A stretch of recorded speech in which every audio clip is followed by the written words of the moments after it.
मध्य प्रदेश के छुपे हुए रत्नों की यात्रा में आपका स्वागत है।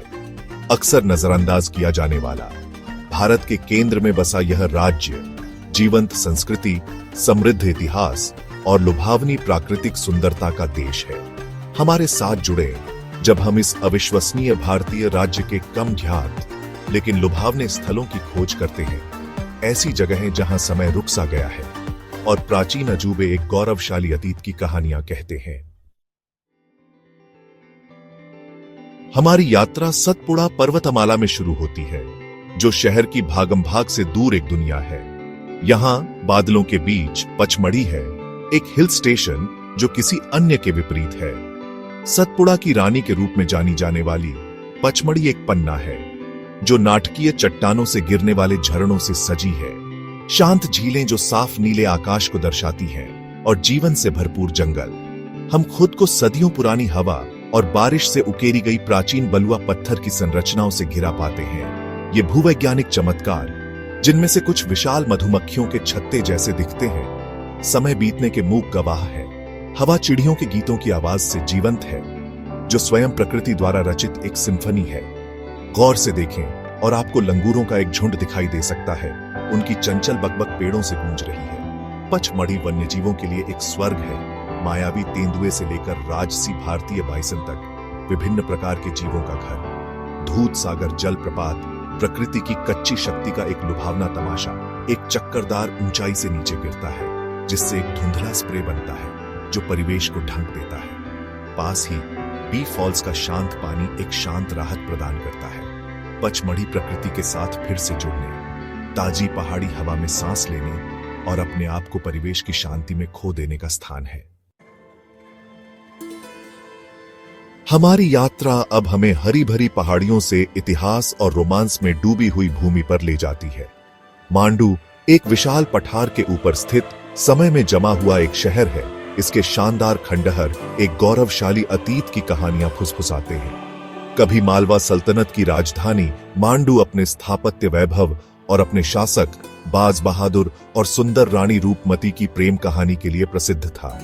जैसे ही हम जहाज महल में घूमते हैं, हमें वैभव और भव्यता के युग में वापस ले जाया जाता है। दो कृत्रिम झीलों से घिरी यह उल्लेखनीय संरचना पानी पर तैरती हुई प्रतीत होती है। इसके सुंदर मेहराब और जटिल नक्काशी एक बीते युग के स्थापत्य कौशल का प्रमाण है। अपने प्राचीन सफेद संगमरमर और सुरुचिपूर्ण गुंबदों के साथ होशंग शाह का मकबरा मुगल वास्तुकला की उत्कृष्ट कृति है। इसकी शांत सुंदरता उस अशांत इतिहास के विपरीत है जिसका इसने गवाह किया है। राजसी रूपमती मंडप के प्राचीर से हम नर्मदा नदी पर नजर डालते हैं। महान रानी की कल्पना करते हैं, सदियों से गूंजती उसकी आवाज जैसे वह अपनी उदास धुन गाती थी। मांडू एक ऐसी जगह है जहां इतिहास जीवंत हो उठता है, जहां अतीत और वर्तमान आपस में जुड़ते हैं, हमें एक भुला दिए गए साम्राज्य की स्थायी विरासत से मंत्रमुग्ध कर देते हैं। तीसरा अध्याय, मध्य प्रदेश के छिपे हुए खजानों की हमारी खोज अब हमें ओरछा ले जाती है। एक ऐसा शहर जो समय बीतने से अछूता सा लगता है। 16वीं शताब्दी में स्थापित ओरछा बुंदेला राजपूत राजाओं की राजधानी के रूप में कार्य करता था और इसकी विरासत पत्थर में इसके शानदार महलों, मंदिरों और स्मारकों में अंकित है। ओरछा किला परिसर एक यूनेस्को विश्व धरोहर स्थल क्षितिज पर हावी है। इसके भव्य प्राचीर स्थापत्य मर्वेल्स के खजाने की रक्षा करते हैं। इसकी दीवारों के भीतर जहांगीर महल है, जो मुगल प्रेरित वास्तुकला की उत्कृष्ट कृति है। इसकी जटिल जाली का काम और ऊंचे गुंबद उस युग की कलात्मकता का प्रमाण है। बेतवा नदी के पार चतुर्भुज मंदिर राजसी रूप से उठता है। इसके ऊंचे शिखर स्वर्ग तक पहुंचते हैं। भगवान विष्णु को समर्पित यह स्थापत्य चमत्कार ओरछा की समृद्ध आध्यात्मिक विरासत का प्रतीक है। जैसे ही हम राम राजा मंदिर में टहलते हैं, हम एक अनोखी परंपरा के साक्षी बनते हैं। यहाँ भगवान राम की पूजा देवता के रूप में नहीं, बल्कि एक राजा के रूप में की जाती है, जिसमें एक शाही दरबार और दैनिक अनुष्ठान होते हैं।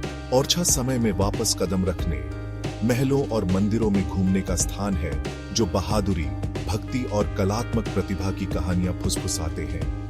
यह एक ऐसी जगह है जहां अतीत की आत्मा जीवित रहती है, जो बीते युग की झलक पेश करती है। चौथा अध्याय। मध्य प्रदेश के माध्यम से हमारी यात्रा अब हमें चंदेरी ले जाती है, जो इतिहास में डूबा हुआ एक शहर है और अपनी उत्तम हथकरघा साड़ियों के लिए प्रसिद्ध है। पहाड़ियों और झीलों के बीच बसा चंदेरी एक ऐसी जगह है जहां एक समृद्ध सांस्कृतिक विरासत के साथ प्राचीन परंपराएं पनपती हैं। चंदेरी के पुराने शहर की संकरी गलियां एक संवेदी आनंद है। करघों की लयबद्ध खड़खड़ाहट से भरा स्थानीय दुकानों से मसालों की खुशबू आ रही है और रेशमी साड़ियों के जीवंत रंग अपनी सारी महिमा में प्रदर्शित हैं। हम एक पारंपरिक बुनाई कार्यशाला में जाते हैं, जहां कुशल कारीगर पीढ़ियों से चली आ रही तकनीकों का उपयोग करते हुए हथकरघों पर जटिल पैटर्न बनाते हैं। उनकी कुशल उंगलियां रेशमी धागों को कला के कार्यों में बदल देती हैं।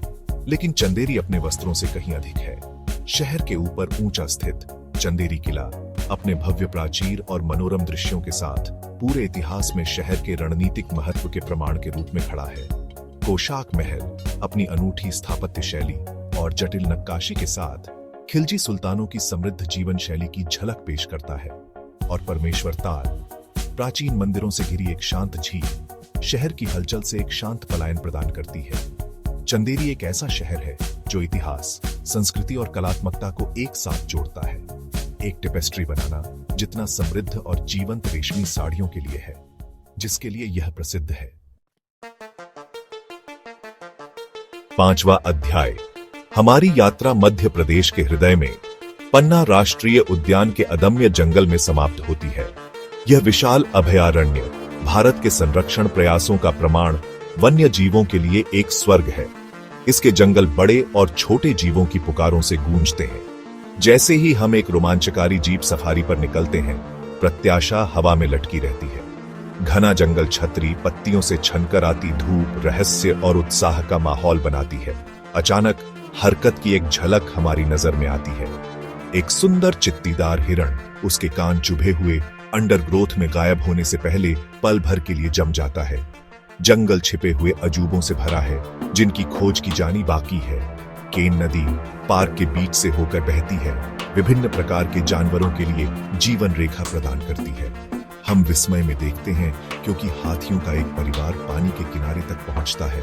उनके चंचल बच्चे उथले पानी में छींटे मारते हैं। पन्ना बाघों की एक स्वस्थ आबादी का भी घर है।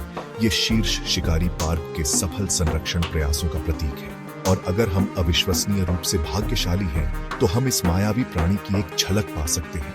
इसकी धारियां परछाई के साथ मूल रूप से मिश्रित हो जाती है। पन्ना राष्ट्रीय उद्यान प्राकृतिक दुनिया के कच्चे सौंदर्य और अदम्य भावना की याद दिलाता है। यह एक ऐसी जगह है जहां हम अपनी मूल प्रवृत्ति के साथ फिर से जुड़ सकते हैं और वन्य जीवों को उनके प्राकृतिक आवास में देखने का रोमांच अनुभव कर सकते हैं। मध्य प्रदेश के छिपे हुए रत्नों के माध्यम से इस यात्रा में हमारे साथ जुड़ने के लिए धन्यवाद। पचमढ़ी की धुंध भरी पहाड़ियों से पन्ना के वन्य जीवों से भरपूर जंगलों तक हमने इस अविश्वसनीय राज्य की विविध सुंदरता और सांस्कृतिक समृद्धि देखी है। हमें उम्मीद है कि आप इन अविश्वसनीय स्थलों का पता लगाने के लिए प्रेरित महसूस करेंगे। हर एक भारत के दिल और आत्मा की एक अनूठी झलक पेश करता है। अधिक अद्भुत यात्रा सामग्री के लिए लाइक, शेयर और सब्सक्राइब करना न भूलें। नीचे टिप्पणी करके हमें बताएं कि आप किस गंतव्य का पहले पता लगाना पसंद करेंगे।